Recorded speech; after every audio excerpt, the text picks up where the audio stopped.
Təbii ki, Putin ömrün sonuna qədər Kremldə oturmağını istəyir və özündən sonra, belə deyək, nə baş verəcəyini və Rusiyanın aqibətinin necə olacağı da bir o qədər önəmli deyil o xarakterdə və o tip insanlar üçün. Yəni Putin dolayısıyla o düşüncə tərzinə malikdir ki, mən yoxamsa, məndən sonra nə olur olsun, bunun elə bir böyük əhəmiyyəti yoxdur.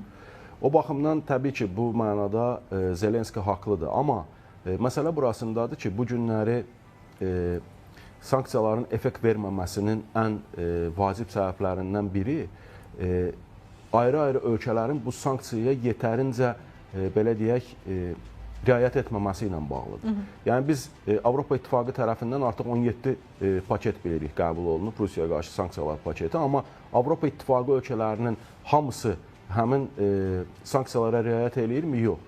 Ayrı-ayrı üçüncü şirkətlər vasitəsilə, ayrı-ayrı qeyri-dövlət sektoru vasitəsilə yenə də Rusiyadan xam neft da alınır, yenə də qaz da alınır, digər enerji məhsulları da alınır və bu davamlı şəkildə baş verir. O baxımdan Zelenskinin indiki istəyi və xüsusilə də enerji sektoruna hədəfə alan sanksiyaların tətbiqi ilə bağlı mövqe qoyması tamamilə başa düşüləndir. Yəni, bu günləri Ukrayna kifayət qədər yaxşı başa düşür ki, Rusiyanı bu və ya digər şəkildə cilovlamaq üçün təkcə Ukraynaya ötürülən silah, texnika və hərbi dəstək yetərli deyil.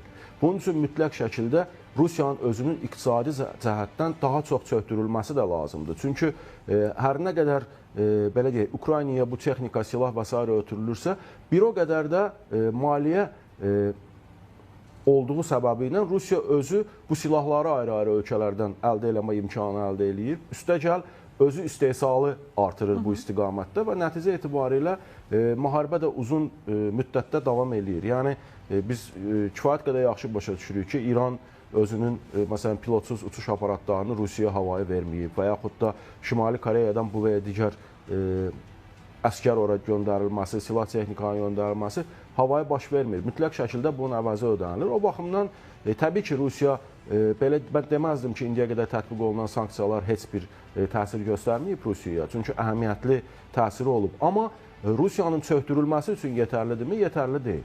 O baxımdan bu mənada biz indi daha çox həm Avropa İttifaqının hazırladığı 18-ci paket, həm də paralel olaraq ABŞ Senatı tərəfindən layihə olaraq çıxarılan, amma Trump tərəfindən hələ gözlənilməsi məsləhət görülən, sırf enerji sektoruna hədəfə alan və belə deyək, Rusiyaya sanksiyalardan yayınmağa kömək edən ayrı-ayrı ölkələri belə hədəfə alacaq növbəti paket bu mənada çox əhəmiyyətli ola bilər. O baxımdan Zelenskinin də tələsməsi, bunu davamlı şəkildə dilə gətirməsi və mən tam əminəm ki, G7 zirvəsi çərçivəsində mütləq şəkildə Trumpla yenidən bu məsələ müzakirəyə çıxarılacaq. Çünki başqa yolu yoxdur. Yəni, baxın, tərəflər bir-birini tükəndirmək üçün, tərəflər bir-birini yormaq üçün müharibəni davam etdirirlər. Hər ikisi danışıqlar masasında daha üstün mövqeyə malik olmaq üçün bu və ya digər şəkildə yeni, belə deyək, Ukrayna tərəfi Rusiya bu və ya digər şəkildə zərbələr vurmaqla, Rusiya isə yeni ərazilər götürməklə daha üstün mövqedə qalmaq istəyir. Amma bu templə müharibənin, belə deyək, kənar müdaxilə olmadan dayandırılması faktiki olaraq mümkün deyil. Bunun üçün çox uzun illər vaxt lazımdır. Yəni, Rusiya tərəfinin biz indiyə qədər öz nəzarətində saxladığı torpaqları hansı müddətə əldə etdiyinə baxsaq, onda bu o deməkdir ki, Ukraynanın tamamilə işğal olunması üçün 100 illər vaxt lazımdır Rusiyaya və yaxud da nə qədər canlı qüvvə itkisi lazımdır. Eyni şəkildə Ukraynanın da biz, düzdür, hörümçək toru əməliyyatını gördük, kifayət qədər uğurlu əməliyyatı idi. Körpünün partladılması ilə bağlı kifayət qədər uğurlu əməliyyat keçirildi və 2 gündə artıq, belə deyək, Rusiyanın konkret zavodlarını hədəfə alan əməliyyatlar həyata keçirilir. İstəyir Azot zavodu olsun, istəyir dünənləri baş verən, belə deyək, hücum olsun və yaxud da ondan qabaq Kronştata zavoda olan hücum olsun. Bunlar təbii ki, Rusiyanın bu və ya digər şəkildə zəiflədilməsinə xidmət eləyir. Amma tamamilə çökməsinə xidmət eləmir. O baxımdan həm müharibənin dayandırılması üçün Ukraynaya, belə deyək, indiyə qədərdən daha artıq dəstəyin verilməsinə ehtiyac var. Həm də Rusiyanı indiyə qədər olandan daha çox iqtisadi çətinliklərlə üz-üzə qoymağa ehtiyac var. Çünki bunlar baş verməyəcəyi halda Rusiya danışıqlar masasında təqdim elədiyi tələblərdən qətiyyən geri çəkiləcək, belə deyək, görünmür. Geri çəkilməsi görünmür.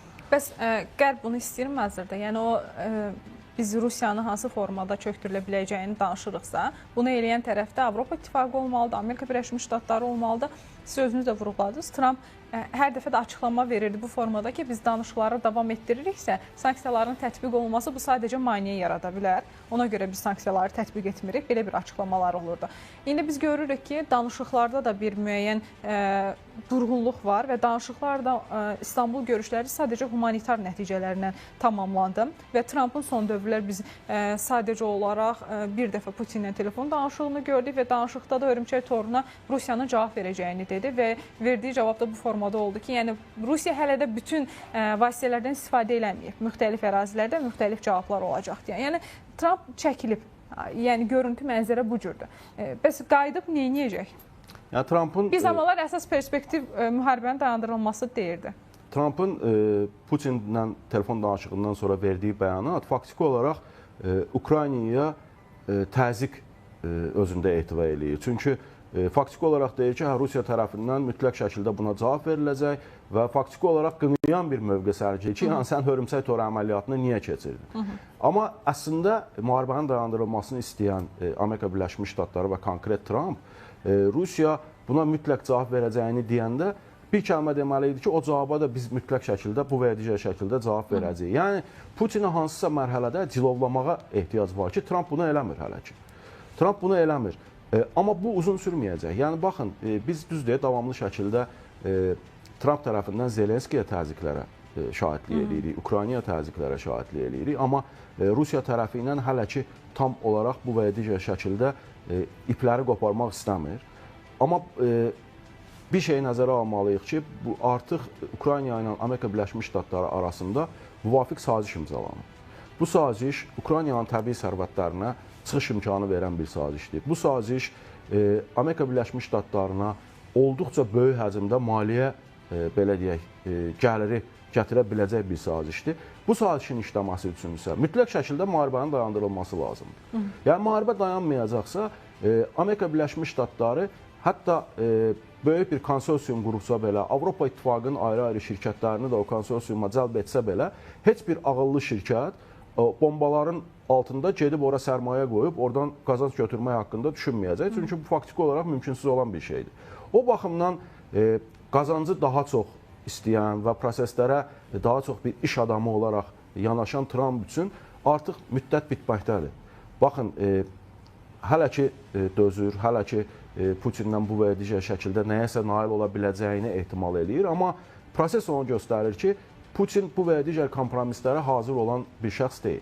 Və Trumpın ara sıra öz postunda Putinlə bağlı da nələrsə yazması və ya məsələn Putin dəli olub və yaxud da Putinin bu fəaliyyəti Rusiyanın sonunu yaxınlaşdırır kimi mesajlar əslində xəbərdarlıq mesajı kimi qəbul olunmalıdır və mən düşünürəm ki, bu uzun müddət belə davam eləməyəcək. Mütləq şəkildə Trump nəhayətdə həm Ukrayna dəstəyin artırılması ilə bağlı qərar vermək məcburiyyətində qalacaq, həm də Senat tərəfindən təqdim olunan sanksiyalar paketi ilə bağlı öz müsbət mövqeyini bildirəcək. Yəni deyirəm, əgər hədəf doğrudan da müharibənin dayandırılmasıdırsa, uzun müddətli proses onu göstərir. Hətta belə deyək, Trumpın hakimiyyətə gələndən sonra onun vasitəçiliyi ilə, Amerika Birləşmiş Ştatlarının vasitəçiliyi ilə gedən proses belə onu göstərir ki, Rusiya bütün bu prosesdə ancaq vaxt udmaq üçün, vaxt qazanmaq üçün iştirak eləyir və hər hansı bir kompromisə getmək niyyəti yoxdur. Ona görə də burada yeganə yol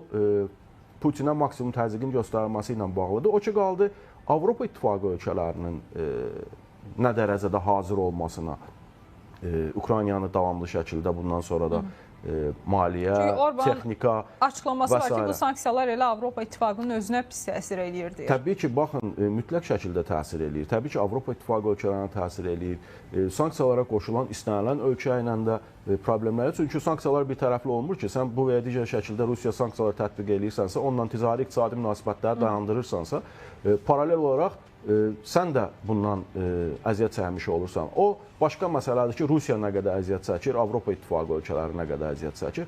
Amma nə qədər olsa belə bu Avropanın özünün iqtisadiyyatına bu verdiyi şəkildə təsir göstərir. Və ona görə də Avropa İttifaqı da birdən-birə Amerika Birləşmiş Ştatları olmadan həmin o dəstəyi Ukraynaya göstərmək iqtidarında deyil. Birincisi, Avropa İttifaqı özünün təhlükəsizliyi ilə bağlı problemlər var və yaxud da bu görüntünü yaradır. İkincisi, indiyə qədər necə bölünürdü? 50-55% maliyyə, texnika və s. Amerika Birləşmiş Ştatları tərəfindən gəldi. Yerə qalanını Avropa İttifaqı təmin edir. Yaxşı, indi Biden tərəfindən imzalanmış, onun hakimiyyət dövründə razılaşdırılmış, belə deyək, danışıqlara görə hələ ki, silah və texnika bu verdiyi şəkildə ötürülməsi təmin edilir. Yaxşı, bunun müddəti bitəndən sonra, əgər Trump hakimiyyəti bu dəstəyi verməyəcəksə, Avropa İttifaqı nə dərəcədə həmin o yükü daşımağa hazır olacaq? Bu olduqca çətin məsələdir. O baxımdan, nə qədər ki, hələ ki, Amerika Birləşmiş Ştatları prosesdə var, Avropa İttifaqı bütün imkanları ilə dəstək vermək istəyir. Hə, bu dəstək Rusiyanın bütün qoşunlarının Ukrayna ərazisindən çıxarılıb Ukraynanın qələbəsini təmin etmək üçündür? Xeyr. Çünki Avropa İttifaqı özü də kifayət qədər yaxşı bilir ki, bu dəstək onu həll etmək üçün yetərli dəstək deyil. Amma müqaviməti davam etdirmək üçün mütləq şəkildə bu dəstəyə ehtiyac var. Müqaviməti davam etdirilməsi isə Rusiyanın hələ uzun müddət bu bataqlıqda qalmasına gətirib çıxaracaq. Məsələn, son Ramstein qrupu çərçivəsində qəbul olunmuş qərarlar və Ukraynaya silah, texnika və s. ötürülməsi ilə bağlı götürülən öhdəliklər əslində böyük bir addımdır bu mənada və bu həm Rusiya mesajdır, həm də faktiki olaraq Amerika Birləşmiş Ştatlarına mesajdır ki, sənin geri çəkilməyin və yaxud da sənin Rusiya təzyiqdən imtina etməyin bizim də səninlə bir yerdə bu addımı atacağımız anlamına gəlməməlidir. O baxımdan düşünürəm ki, biz həm Avropa İttifaqının ayrı-ayrı ölkələrinin Trumpa təsiri, belə deyək, təzyiq deməyək, təzyiq göstərmək gücündə deyirlər.